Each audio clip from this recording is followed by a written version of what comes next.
John Wooden's playbook for life and leadership. It's very exciting for me to be here today to share the life lessons that I learned from John Wooden with a group of elite competitors like the team at UBS. The first question is, who is John Wooden? John Wooden was a coach. He was voted the greatest coach in the history of all American sports. More about that in our upcoming video. He was an extraordinary author who wrote 14 books, 12 after he turned 90 years young. Upon his retirement as a coach in 1975, he became one of the most sought after motivational speakers in the United States and a coach to highly successful people, ranging from presidents to CEOs to high school basketball players. But his goodness and greatness all started on a farm in Indiana and what he learned from his dad. So let's take a look at a video about John Wooden's life.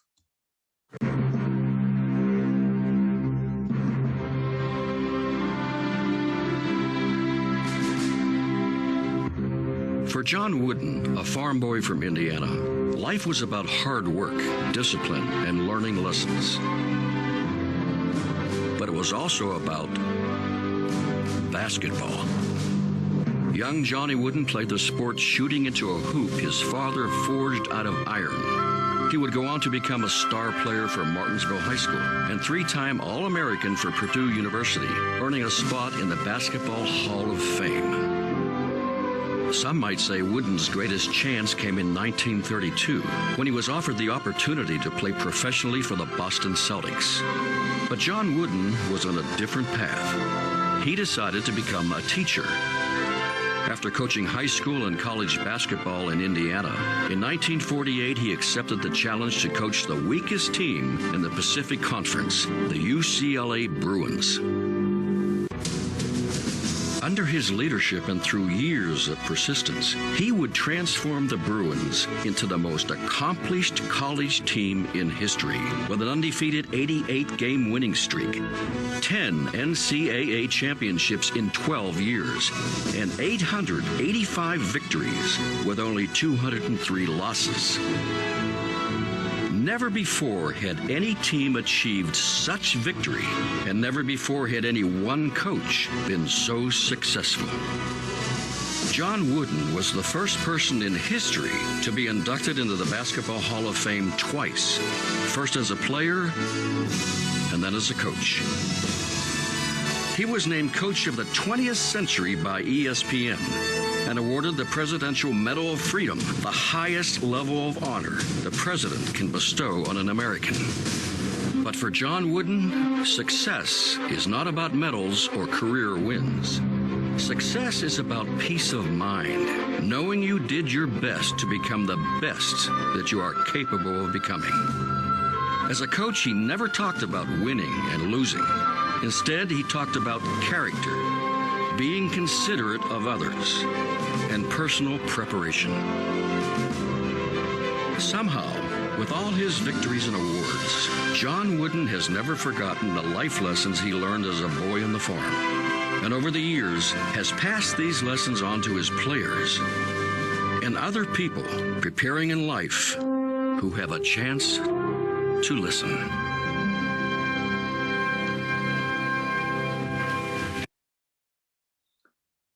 This is a great graphic of just a few of the people that John Wooden has influenced and coached over the years in business and leadership, entertainment, coaches, athletes. My favorite person in this picture is, as far as it's related to John Wooden, is Bill Gates, because it had a big impact on me. In 1995, on a Monday night, UCLA was playing for the national championship in Seattle. Bill Gates wanted to meet John Wooden, so he bought the ticket next to John Wooden at the game. On Tuesday, I phoned Papa at his house, and he wasn't home, so I was a little bit concerned. I called my mother-in-law, and I said, "Granddad, is Papa okay? He's not back from Seattle." And she said, "Honey, he's fine. Mr. Gates asked Papa if he would stay over in Seattle for 3 or 4 days and work with the executive team at Microsoft on the pyramid of success." Well, That was significant for me because in 1995, I had been teaching John Wooden for 18 years, but only to basketball players. I said, if it's good enough for Bill Gates, it's good enough for every company in America. So I started the next day with SBC, now AT&T, and been going strong ever since. And that gets me lucky enough to be here today with you folks. So thank you, Mr. Gates. Let's talk about the program. 12 great Zoom sessions, once per month, 45 minutes each. You will learn a clear, concise, proven methodology to improve you and your team's performance. More importantly, you're going to learn lessons you can share with your family, your children. It's going to reduce stress and help you live a better life at home and work. As Coach would say, on and off the court. John Wooden's playbook for success was his pyramid of success. But the most important part of that is in the top right-hand corner, which is his definition of success. Success is peace of mind, which is a direct result of self-satisfaction in knowing you made the effort to be the best you are capable of being. Now, the pyramid tells you how to get to that definition of success, and it's built sequentially.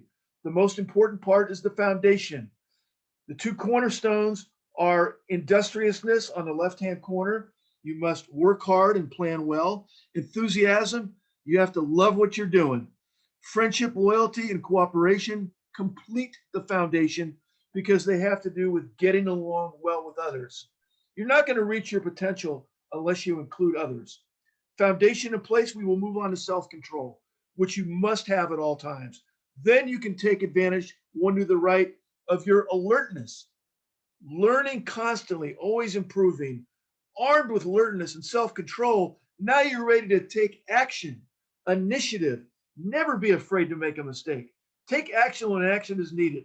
And if it doesn't work, then you got to dig into intentness, which means never, never, never give up. Above that is the road Coach calls the heart of the pyramid, like the heart in your body. Condition.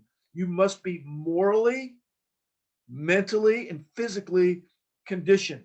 You must have skill. That is the ability to do things not only properly, but also quickly. Lastly, you must be imbued with team spirit, which is simply consideration for others. When you have those 12 blocks in place, the two above, poise and confidence, will be a byproduct. And when you've got those 14 blocks in place, that will be after 11 months, then you're going to reach the pinnacle of the pyramid, competitive greatness, enjoyment of a difficult challenge. Be at your best when your best is needed. Webster defined success associated with material possessions, and attainment of position or power, prestige, or fame. Let's hear from Coach Wooden how he defined success. Go get him, Coach. As we think about your teams at UCLA as well as the other places you've coached, many would say, of course, you've been very successful, but you have a little bit different definition of success than I think others do. Will you tell us about that? Well, I go back to my dad and trying to coin my own definition of success, which I did in 1934. I was unhappy with the way many parents judged the success of their youngster or the teacher in my English classes. If they didn't make an A or a B, some parents would make the youngster or the teacher feel that they had failed, and I didn't like that. And I noticed most parents, if the neighbor's children got a C, the average grade, that was all right because neighbor's children are all very average. But for their own, no, they didn't like that. I didn't like that way of judging, and I wanted to come up with something on a definition of my own. And there are two or three things entered into it. My father in teaching, as I'm on, never tried to be better than someone else. Never tried to be better than someone else. You have no control over that. But never cease trying to be the best you can be and learn from others. And then I ran across a very simple verse that said, at God's footstool to confess, a poor soul knelt and bowed his head. I failed, he cried. The master said, thou didst thy best. That is success. And I believe that is true. And then I recalled a class discussion of success, which I'd been in a number of years before. And from those, I coined my own definition of success. Success is peace of mind attained only through self-satisfaction in knowing you made the effort to do the best of which you're capable, and you're the only one that will know that. I have a book for children out with another fella called Inch and Miles. Now, for children, I define success a little differently. I define it as happiness in your heart in knowing you tried your best. Now, my daughter, who's over 70, said, "Dad, I understand that a little better now. I never did understand that peace of mind business, but happiness in your heart, I do." Coach Wooden had peace of mind because in his definition of success, he had control of the four key elements: peace of mind, self-satisfaction, effort, and capability. You want to define success with things you control, not others control. In order to implement Coach Wooden's definition of success, we'll use John Wooden's performance app. 3 items: attitude plus plan plus process gets us to performance. The most important and the starting point is attitude. Let's hear from Coach Wooden what the most important lessons he learned from his father. How did your family of origin influence your coaching success? Well, I think, as I've often said, parenting is the most important profession in the world, and I think I was very fortunate in my early days of learning many things from my father and mother that helped me shape the philosophy which I had in teaching years later. And there are many things along that line, but I believe more than anything else, it's the foundation that's set in your early years. What would you say would be one of the most important things that your father taught you? I think that possibly is never try to be better than somebody else. Always understand that you'll never know a thing that you don't learn from someone else, but never try to be better than somebody else, but never cease trying to be the best you could be. Yeah, I can remember you saying that that's under your control. The other isn't. And if you get too engrossed, involved, and concerned in regard to things that you have no control, it'll have a negative effect on the things over which you have or should have control. So focus on that over which you have maximum control, because you have limited control on those other areas. Correct. The second part of the attitude that John Wooden got from his father was the 2 sets of 3s. Honesty, never lie, never cheat, never steal. Coach Wooden liked to say, if you always tell the truth, you won't have to remember what you said. Adversity, don't whine, don't complain, don't make excuses. Just do the best you can. Over and over again, you'll hear John Wooden say, never try to be better than somebody else, but never cease trying to be the best you can be. By doing this, he eliminated a comparison culture, which is cancerous and makes many people unhappy, whether it's young people comparing on Facebook and Instagram, or whether it's adults wanting a bigger house than their neighbor. He created a competition culture. Comparison culture, gone. Now with the competition culture, you're competing with yourself every day to make your best better every day. When you make your best better every day, you increase your capability. And you do that exponentially because you keep on getting better. When you do that, you will experience both at home and at work explosive career growth, dynasty performance, just like John Wooden. 2 things you have to do.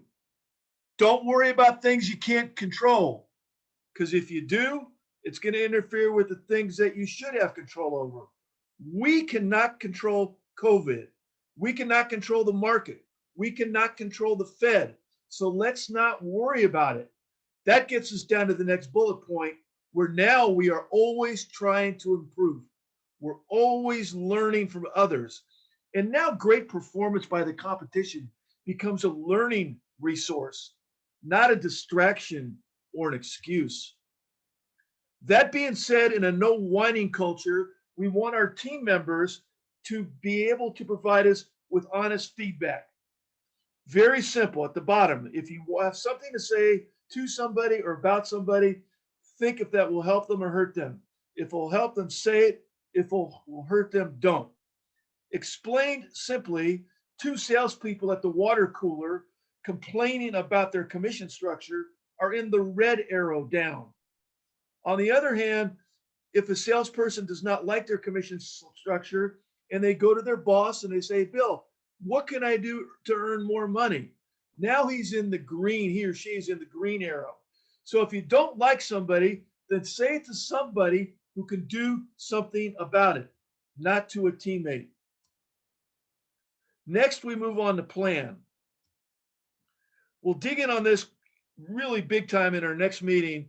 Coach Wooden spent 2 hours planning every segment of every 2-hour practice. After every practice, he wrote a detailed post-practice evaluation that he used to plan subsequent practices. So if you can make the time every day to do a post-workday self-evaluation or team evaluation, it's going to help you do your best to improve. Last, we have process. We're going right to the third bullet. Focus everybody on process goals, not production goals. Coach Wooden wanted to win the championship. He never talked about it. That's a production goal. He got the team focused on one drill in one task at a time. By doing this, you shut out the outside noise and the worry, and you create continuous improvement. That's how he got to his performance. Here's what that looked like. First row, NC2A Men's Basketball Championships, John Wooden, 10. Next best, 5. Consecutive championships, 7. Next best, 3. Consecutive tournament victories, 38. Next best, 13. Undefeated seasons, 4. Next best, 1. How did his definition of success impact the way he talked to his players about winning, production goal, and the competition, something he couldn't control? Go get him, coach. So how did that actually impact the way you communicated to your players about winning and about the competition? Did you talk about winning a lot? I don't think you can find any players that tell me they ever heard me mention winning. I wanted winning to be the byproduct of the preparation, and failure to prepare is preparing to fail. And I wanted them to always have that satisfaction within themselves, that peace of mind within themselves, to know that they'd made the effort to execute near their own particular level of competency, not trying to be better than someone else, but trying to be the best that you could be. One of my players, who was a very interesting person, some of you I'm sure have heard of, Bill Walton. He once said that we had to send a manager, when we're dressing for a game, we had to send a manager up to get a program to find out who we're playing, because I never mentioned the opposition, which is a little different. I wanted the emphasis placed on the improvement of ourselves and trying to cover the other things as much as possible. John Wooden had to get results to keep his job. He wrote in his great book, The Essential Wooden, I wanted to win every single game I ever played or coached. Who would think otherwise? We play to win. I never mentioned winning or beating an upcoming opponent. I removed stress. The kind that comes from a fear of losing or an overeager appetite to win. By focusing exclusively on improvement and teaching the team that ongoing and maximum progress was the standard, our daily goal. As a boss, as a parent, you either increase stress or you decrease stress. Coach Wooden tried to remove stress. How will your definition of success impact your life? Let's hear Coach Wooden answer that question. The phrase that I've read used many, many times, your personal best. What is the significance of that? You can't have peace with yourself unless you know that you've made the effort to execute near your own particular level of competency, whatever that might be. That is your personal best when you know that you have made that effort. You'll have peace with yourself. When you have peace with yourself, you're going to be able to do all things much better, whatever it might be, whether it be personal things, whether it be your rapport with other people, or whatever it might be. But you must have peace with yourself to do that. Some people ask me, I'm quite frequently now at 96 years of age, going on 97, what do you attribute to the fact that you live so long? And I say, well, I've never used alcohol. Does that have anything to do with it? It didn't seem to bother George Burns, who lived over 100, and he had a little bit. Winston Churchill enjoyed it, and so on. But I said, I think I have peace with myself. Peace with myself. And I'm not afraid of what's going to come in the future. I'm not afraid of peace with myself. You have peace with yourself, then you're not going to let things get to you too much. You'll be able to execute near your level of competency. Coach Wooden died, passed up June 6, 2010. He was at the UCLA hospital for a week, came in on Monday. By Thursday, he wasn't really speaking, just sitting quietly in bed. And on Thursday, our preacher, Dudley Rutherford, paid Coach Wooden a visit. He walked in the hospital room. He looked at Coach and says, Coach Wooden, are you there? And Coach Wooden nodded his head twice. Coach Wooden, do you still want the same scripture read at your memorial service that you chose? And Coach Wooden again nodded his head twice.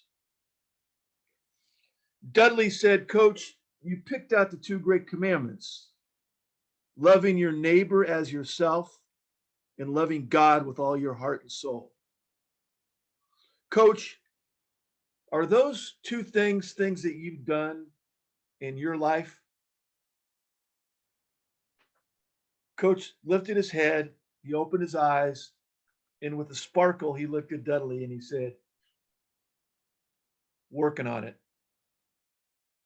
And Dudley said, what are you working on now, Coach? And Coach Wooden said, loving God. The first takeaway is to remember the best way to improve the team is improve yourself. And that the most important person you coach is yourself. Number two, as best you can, eliminate the comparison culture. The leaderboard is where you find resources for best practices. It's great to want to be number one, but experience the joy of competition and get the focus on making your best better every day. You get better every day by focusing on process goals, not production goals. If you do that at the end of the year, your production results will amaze you. Lastly, the sequence to go about this is number one, whether you're looking at yourself or team members, can we improve our attitude? Number two, can we improve our planning? Number three, can we improve our process or our focus on process?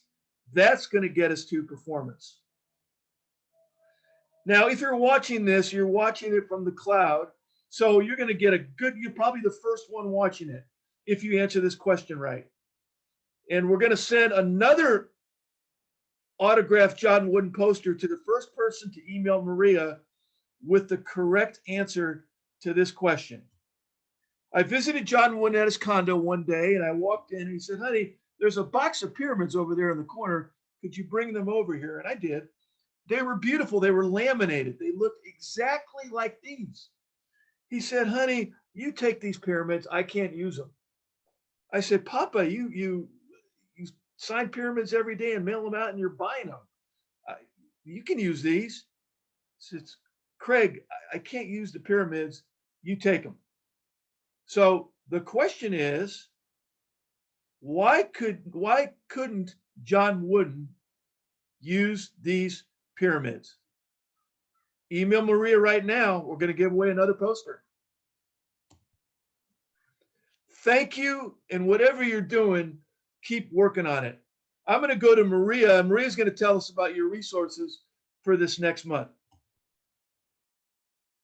Terrific. Thank you so much, Craig. I am going to go through. Everybody should have received let me see if I could change this view here real quick.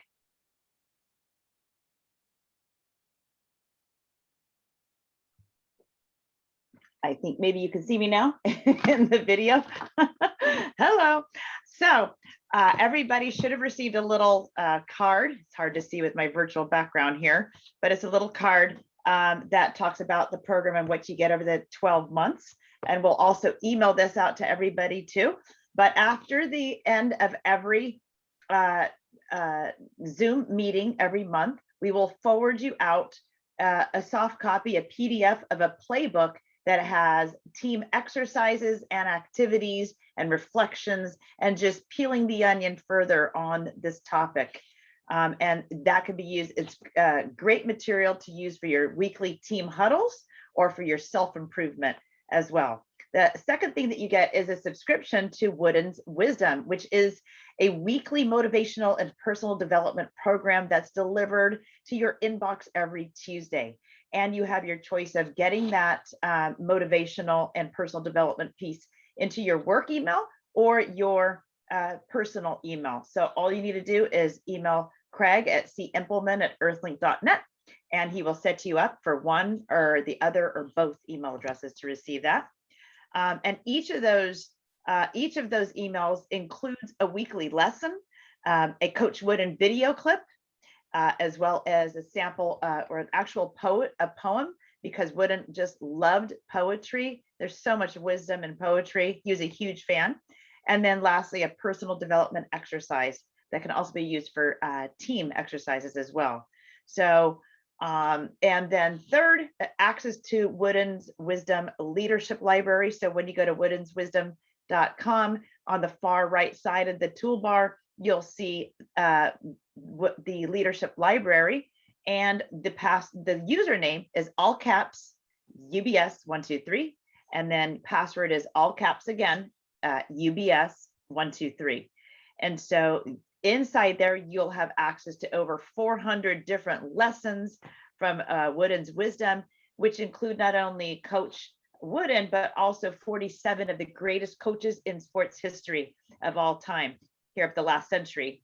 And you can also search by topic, by coach, as well as by Wooden's quotes that he was very famous for. So pick a topic, you'll get a lot of content on that topic, like adversity, right? Or motivation, or teaming, or what was the one that you did specifically? Purpose, right? It was purpose. Deep purpose. Deep purpose. Deep Done for purpose. UBS. At UBS, we just listened to Ralph Hammers, our group CEO, about what our purpose is and our vision. And I thought that could go, and Coach Impleman thought that would go along nicely with UBS's quest for purpose, for finding our purpose here. So again, you could share all this content with family and friends and clients. And so you're kind of you have the key to Wooden's Wisdom right at your disposal. And it's thanks to both the UBS West Division, but also our three great partners, Capital Group, Franklin Templeton, and Hartford Funds. And then lastly, you get, I will send out after the end of every meeting here, the presentation without the videos, because the videos would crash your computer if it included the videos, but you'll get a PowerPoint of each of these lessons here, as well as the playbook, as well as the audio replay. And I think that's it. So that is what this program includes.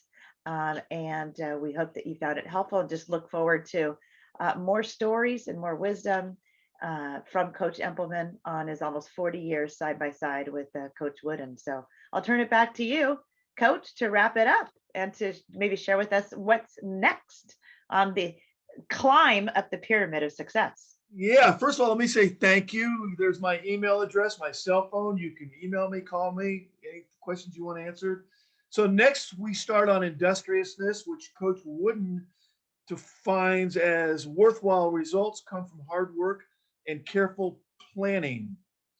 And almost everybody I talk to says they work very hard. And I actually know the folks at UBS work really hard. That's why you're there. But Coach Wooden had some unique aspects in terms of what he did planning wise, pre-production, post-production for the different roles in his life. And it was really his planning that allowed not only his extraordinary performance, but also his work-life balance. And we're going to dig deep on that at our next meeting. Thank you, and keep working on it. 1, 2, 3, snap, positive attitude. I'm out. Thank you, guys. Perfect. Thank you so much, Coach. It's been a pleasure. Thank you for the words of wisdom, and we'll see everybody next month. Thank you all. Bye-bye. All right. I hate to leave Maria, but I'm leaving now.